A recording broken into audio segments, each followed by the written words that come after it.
We have a new NEXPO video. You guys know NEXPO always got the creepy ass shit. The darkest audio on the internet, part 1. Yo, before we start, check outside, check outside, check the back door, check the back door, check the back door. Go, run, run, run, run, and the front door's open, the window. Alright, let's go.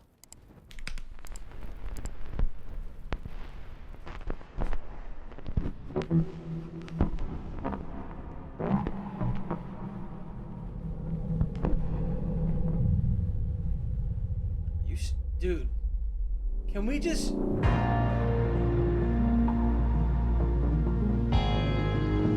Buddy, why are you trying to scare us in the intro? The hell?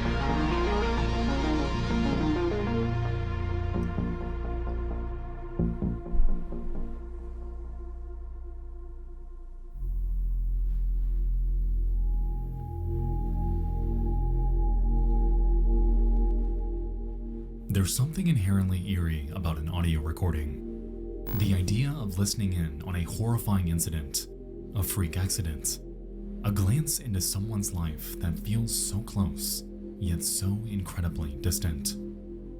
Across the internet, there are countless disturbing happenings that have been recorded, media that we can readily view anytime we want. Yet tonight, I'd like to share with you 3 stories, not of which we can say, but of those we can't. Yo, speaking of dark shit, I just watched a documentary. It's not really dark, but it's disturbing. Did you guys see this shit on Netflix about the cruise ship?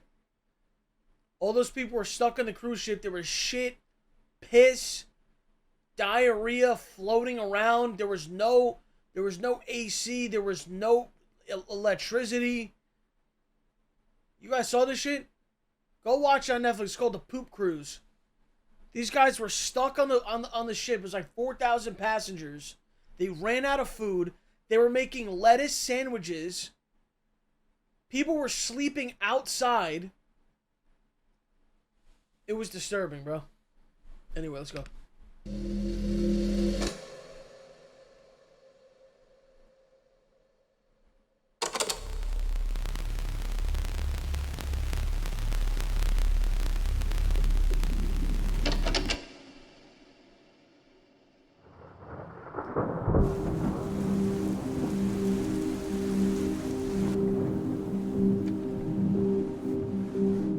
It's a stormy night.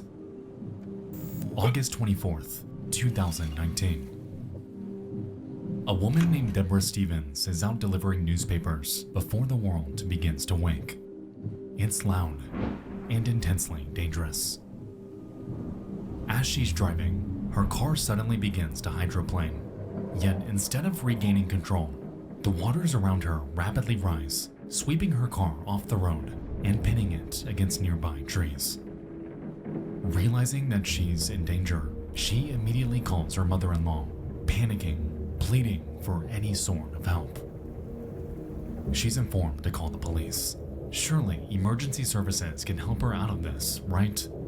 And so, she situates herself, dials 911, and explains to dispatch the following.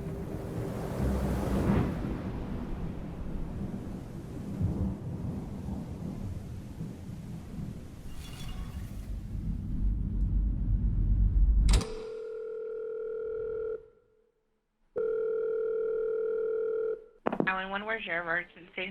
I have an emergency, a severe emergency. I'm in a flooding. My car veered off the road while I was doing my newspapers, and I'm flooded over here on the end of Kincaid, and it's all the way up to my windows, and I can't get out, and I'm scared to death, ma'am. Can you please help me really bad? I need you to calm down. I need you to tell me where you are. I don't know, ma'am. I'm on the end of Kincaid down here by these apartments. There's some apartments on Kincaid. I don't know what they're called. What color is your vehicle? Avenue. On the other side of Kincaid, at the very end of Kincaid Street, there's some apartments, and Right. Do you have a dark blue car, is what I'm asking you? What color is your vehicle? Yeah, dark. It's gray SUV, lady. The mortar's all the way up to my windows. Okay, hold on for me. Don't hang up.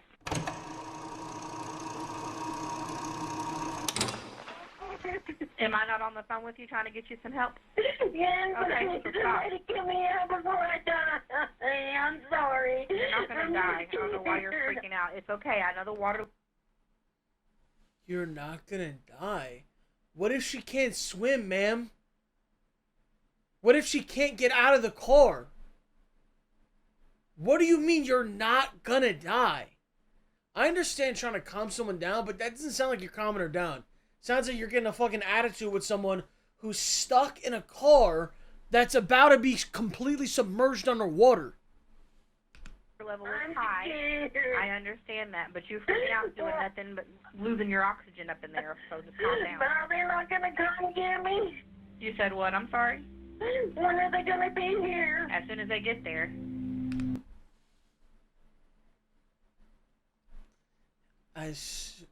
You got someone who's scared for their life. Man, fuck this dispatcher, bro.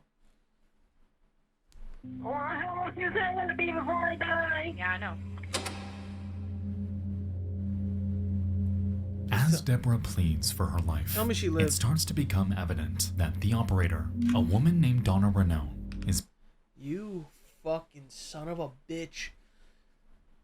Dude, anybody who has a neck like this, you cannot trust. End of fucking story. They're mad at life.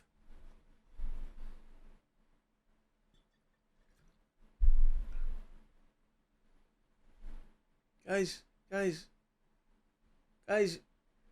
you guys trying to make jokes and you try to spin it and somehow I have that neck? What are you talking about, bro? Can we get back on track?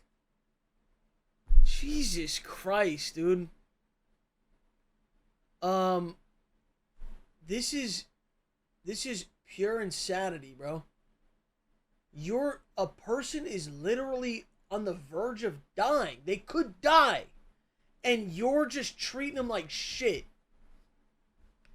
Is becoming a bit annoyed with her demeanor. As we know, this is the absolute worst time, the worst line of work, even, to let emotion cloud your judgment. Deborah needs help. So where in the world is it?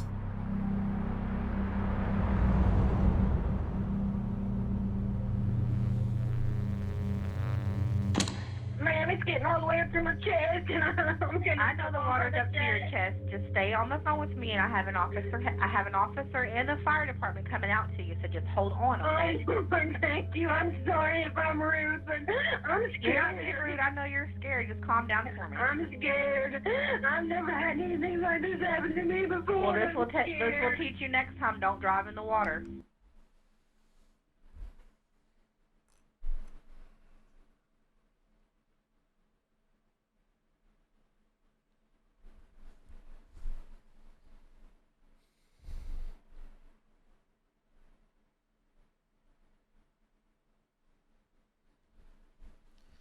Please tell me this woman lives. Please, please, please. I know it's a NEXPO video and oh, dude, please tell me this woman lives. Please, please, please, please, please. Couldn't see it, ma'am. I'm sorry, or I wouldn't. I don't see how you didn't see it. You had...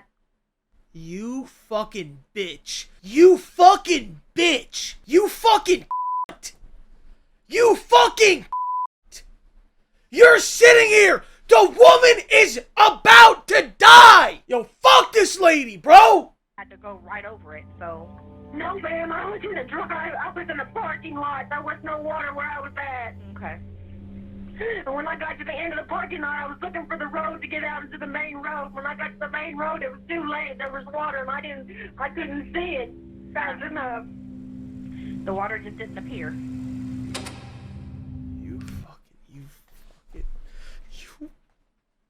Please live.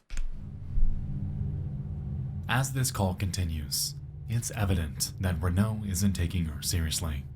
A woman trapped and unable to escape her vehicle is reportedly only equivalent to the priority of a stalled vehicle. It's only midway through this call when it's finally escalated. But even then, crucial minutes have already bled by. Deborah Stevens, as we know, is running out of time. Ma'am, please. Hold on for me. Hold on. Ladder 2. Oh, my God.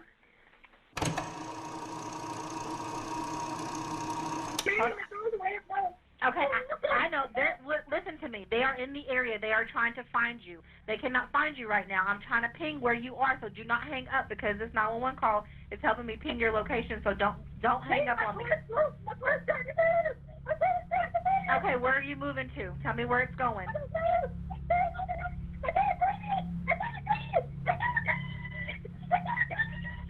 Okay, tell me where you are.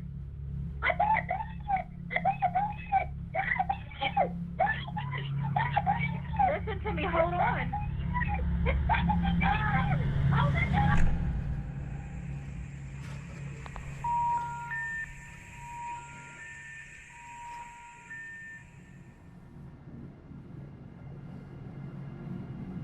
Deborah Stevens, following this call, wouldn't make it out alive.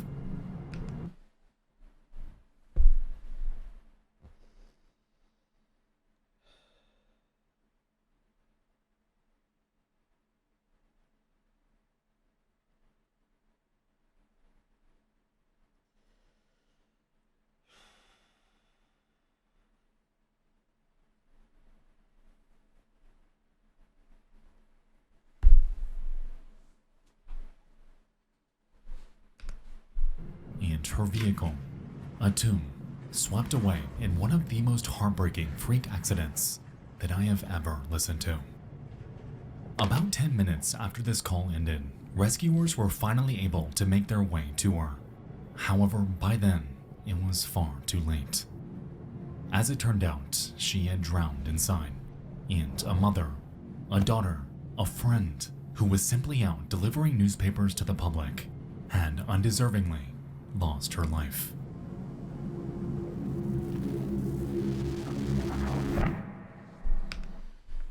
If you're in any area where something like this could happen, chat, I've seen these. You can buy them online, Amazon, TikToks, anything. You get this. It's there's like these tools. I think it's like an all-in-one, whatever. It can cut a seat belt. It can break the window. Everyone should just have one in your car. Worst case fucking scenario, it shatters the window instantly, like shit like that. I don't know if she even thought to do that. I don't know what she was panicking, bro. She might not have been able to. I don't know, bro. Maybe she. I don't know. But as soon as the car got in that kind of spot, crack the window, and you got to swim out of there, and you got to get out.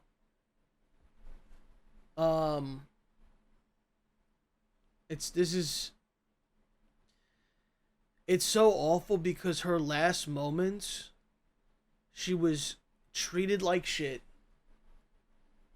not taken serious, arguing, and begging for help.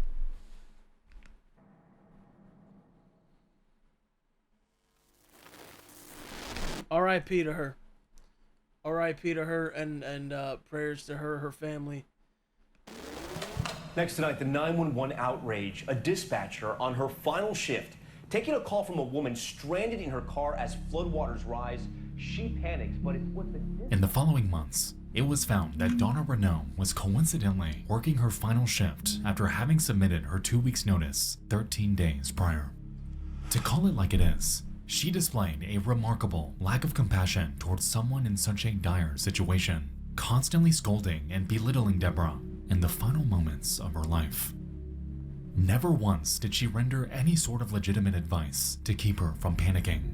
A massive mistake, especially considering that she was dying. The backside of these apartments over here, where these people are at, they can all see me. They're all standing out there watching. Miss Debbie, you're going to have to shut up, okay?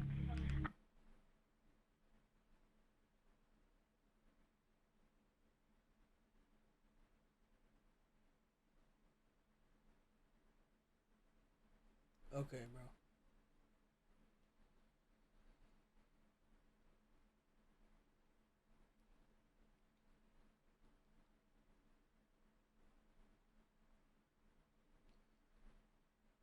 Everyone that you encounter, you should treat with respect, as if You know, that's someone's mom, that's someone's daughter, that's someone's loved one, right? Unless they're completely awful to you, they're rude to you, whatever. That's why you treat everyone good, because this is uncalled for. Telling someone to shut up. Why don't you give them one piece of advice? Why don't you give her one piece of help? Like, hey, try to break the window. Try to get out. Is the door working? Is there anything? Can you try to break it? Can you try to kick it? Something. Shut up. I need you to listen to me. You fucking bitch. You fucking stupid bitch. Surprisingly, after an internal investigation, it was found that no policies were broken. No criminal action had... Of course. The internal investigation by the police found the other police not guilty. Sure, bro. Sure, yeah. ...taken place. None of what Donna Renault had done or said had violated anything. In essence, she had gotten off scot-free. And in her wake, a family devastated and shattered by an accident that never should have happened. Never. Much like with Loretta Pickard, the Deborah Stevens tragedy is equal parts heartbreaking and frustrating. Both were, even if in part, victims of external circumstance. Both were helpless as they were slowly consumed by the predicament around them. Both of them should still be here today. Yet they aren't.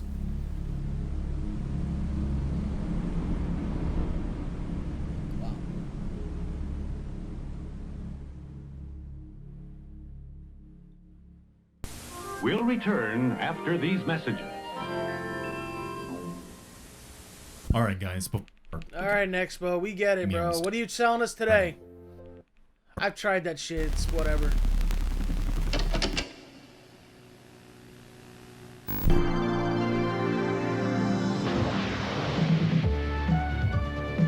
From WNBC TV in New York, this is Live at 5 with Jack Cafferty, Sue Simmons, and Al Roker with the weather. The year is 1986, and on WNBC New York, a reporter named Jane Dornacker is giving her daily traffic report. Once a musician and an actress, she had found her home here in her late 30s, enthusiastically providing updates about accidents, traffic jams, what have you, to the affiliated Joey Reynolds radio show. For her, the news media was a job secure and consistent. So what could possibly, if ever, go wrong? The exclusive AccuWeather forecast for our area overnight, mostly clear and cool. At 4:44 in the afternoon on October 22nd, 1986, an Instrom F-28F helicopter, operated by a company called Spectrum, takes off for their daily WNBC traffic analysis. On board was 39-year-old Jane Dornacker, joined by a 30-year-old captain, Bill Pate. The flight, like so many others, was meant to be unremarkable. Please no. However, what neither of them knew was that a maintenance engineer had installed the wrong clutch to it. A severe oversight that has the potential to cause a complete loss of power to the aircraft's rotor blades. Nevertheless, Bro, I've already said this on stream and I'll say it again. No matter what, no matter where I am, I'm never taking a helicopter ever. Ever. I'll never forget that day. None of us will ever forget Kobe. I will never step foot on a fucking helicopter. I don't trust them. I don't trust the people who fly them. I don't trust the helicopter itself. I don't trust the weather. I don't trust Mother Nature. I'm not doing that shit, bro. Ever. the engineer was highly experienced. The helicopter appeared ready to go. However, over the next 2 minutes after takeoff, something would go horribly wrong.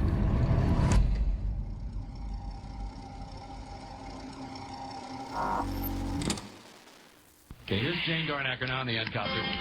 Thank you very much, Joey. There was indeed an accident. southbound on the Major Deegan at the Moshulu Parkway. An accident, a serious accident involving a tractor-trailer and a car. It has been pushed off to the shoulder, but now watch out there now because another flatbed truck is going to have to come to clear it, so yield right of way. Northbound on the BQE, we spotted that disabled vehicle in the right-hand lane before the Kiosko, not causing much of a backup, but further northbound there on the BQE, traffic is very heavy past the Kiosko all the way over to the LIE. The outbound Holland Tunnel, extra heavy for you right now. Earlier there was a car fire at Hudson and Canal Street. It has been cleared about heading to New Jersey. The outbound Lincoln Tunnel looks a lot better for you in New Jersey. Get the water! Get the water! Get the water!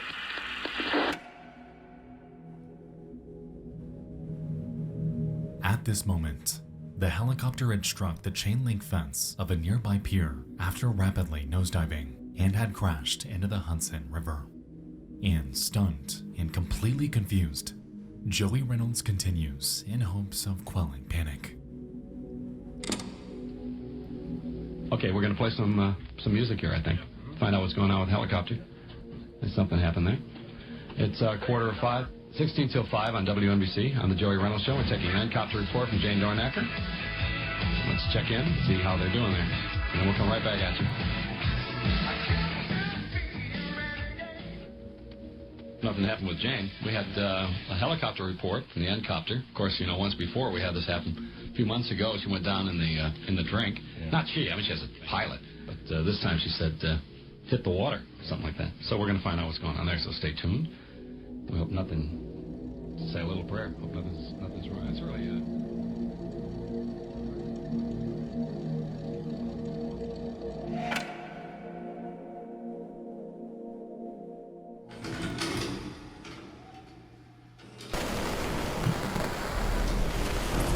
Airlines Hawaii. 8 days, 7 nights for only $559. We'll take you back down. Hold on, I know this is a very serious moment, but... Hawaii. 8 days, 7 nights for... 8 days? 7 nights? Airfare included $550? That's fucking amazing. Holy fuck! Anyway. For only $559. We'll take you back downstairs to Jerry, and we will stay up here and have reports for you as we can bring them to you. Jerry? It's McDonald's 31st anniversary. And cargoes of food and medicine have been flown to famine-stricken southern Sudan. The first flights... Good evening. The Mets even the World Series. Will have team coverage of their incredible comeback in Boston. But first, we have a grim development in a tragedy that struck us here at NBC today. A tragedy heard by millions. WNBC traffic reporter Jane Dornacker has been pronounced dead. Her pilot remains in critical condition tonight. Their helicopter crashed. For 15 minutes, the aircraft sat submerged in 20 feet of water, and the occupants inside, helpless as they struggled to comprehend the reality that they found themselves thrown in. Through no fault of their own, the aircraft's sprag clutch had failed, causing the rotor blades to completely seize up and leaving them with no other option but to plunge downward, down to the depths below. The pilot, Bill Pate, was severely injured from this accident. However, Jane Dornacker wasn't quite so lucky. The strangest part about this entire situation is that this wasn't even Dornacker's first encounter inside of a falling aircraft, as only 6 months prior, a helicopter that she was on board, again, had fallen from the sky. Following her death... And you still went back into one? See, like, what? Joey Reynolds and the entire staff at WNBC were in complete shock. However, none of it compared to the loss that was experienced by Dornacker's 16-year-old daughter, Naomi. Just 3 months prior, she had lost her father, and out of nowhere, now had to contend with the loss of the only other parent in her life. An unimaginable heartbreak, especially for someone at such a young age. In the end, Naomi was given a $325,000 settlement from a wrongful death lawsuit. Go fuck yourself, $300,000. Fuck yourself. You're NBC. Give me millions. Are you serious? This is what a life's worth to you? You're NBC. with Spectrum helicopters, a sum equal to nearly $1 million today. But even still, I mean, yeah, we were looking at that commercial, $500 for the. All right, I guess that's a good amount of money. I mean, listen, there's no price for losing a loved one. There is no price, but don't insult me, bro. her life was completely shattered. She had lost everyone she loved, and she ultimately became an orphan through no fault of her own. No family, man? No grandparents or anything? This incident all around is one of the most heartbreaking cases that I have ever researched, and I can't even begin to imagine the horror that Jane felt in her final moments. All it took was one single maintenance mistake to flip an entire family's life upside down, and I truly hope that today, Naomi is at least doing okay. R.I.P. again, R.I.P. again. Wow, this is, dude, NEXPO, man, I understand, you know, you're shedding light on the stuff, but this is tough to watch. This is tough to watch.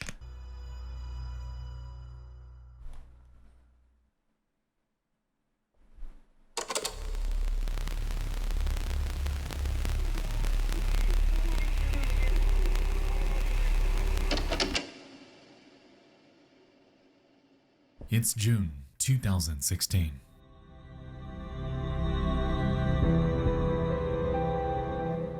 The world is ensnared in politics. Harambe takes over the internet. And over on YouTube, a user named Sir Daniel Fortesque uploads a video depicting a strange, eerie radio broadcast. His recording is only 1.5 minutes in length. However, in the description, he provides us with some context.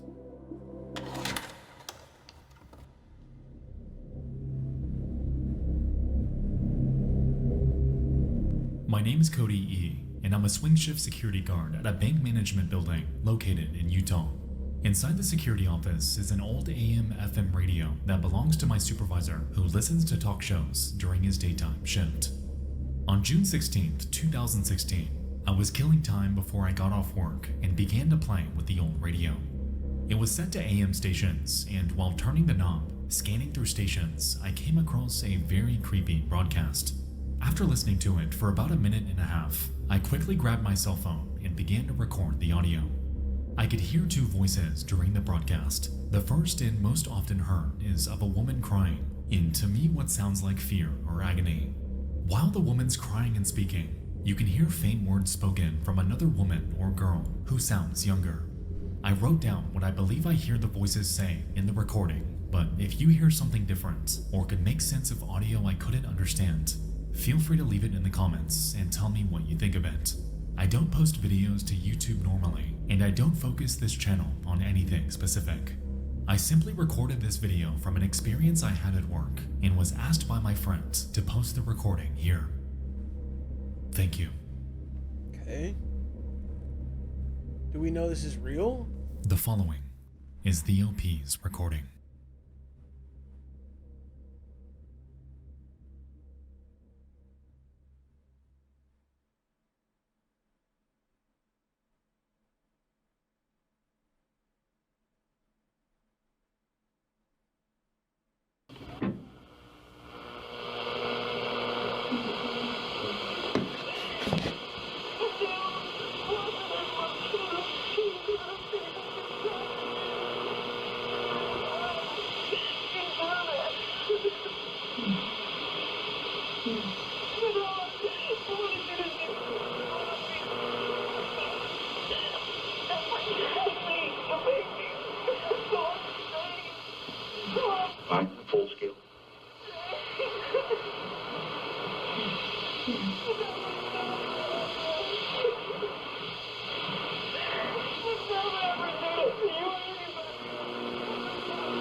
What the fuck was that? This broadcast, as we could hear, initially sounds like some sort of voicemail. A woman cries, pleads, begs for mercy. Yet throughout the entire recording, we never hear a response from whoever she's supposedly talking to. What is she crying about? Who is she? And what in the world is going on? Looking up specific words from the broadcast turns up nothing. A recording of a movie or TV show? A nearly impossible dead end. This audio just exists, cast out into the endless void of the internet for all of us to chew on and to become intensely creeped out by. 5 years ago, we dove into the bizarre mystery of Portland's 96.7 FM and the strange broadcasts that were emanating from it for over a year. Throughout my video, we narrowed the culprit down to a non-profit called the Community Alliance of Tenants, whom, as expected, denied any involvement with it. While that's so, in that case, we were at least given a call sign, something to chew on to take the investigation deeper. Yet here, nothing. All we have is an eerie voice muddled in static, and a general location far too broad to narrow down.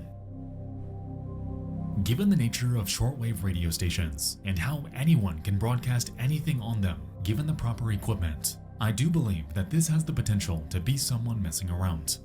But then again, what if it isn't? I'm curious if any of you remember anything like this taking place around Utah in 2016. I have a funny feeling that someone out there has some sort of recording related to this, and this is precisely where I need your help. What truly is the context here? What in the world is she pleading for? And most importantly, who exactly is the woman on the radio?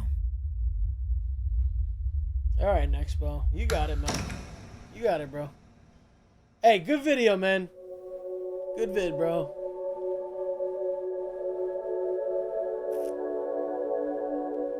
Audio.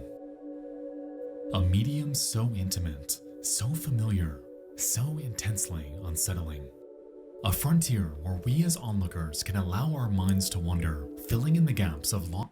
Good video, bro. Hey, if you're watching this on YouTube, please leave a like and subscribe. I appreciate all you guys that watch all the videos.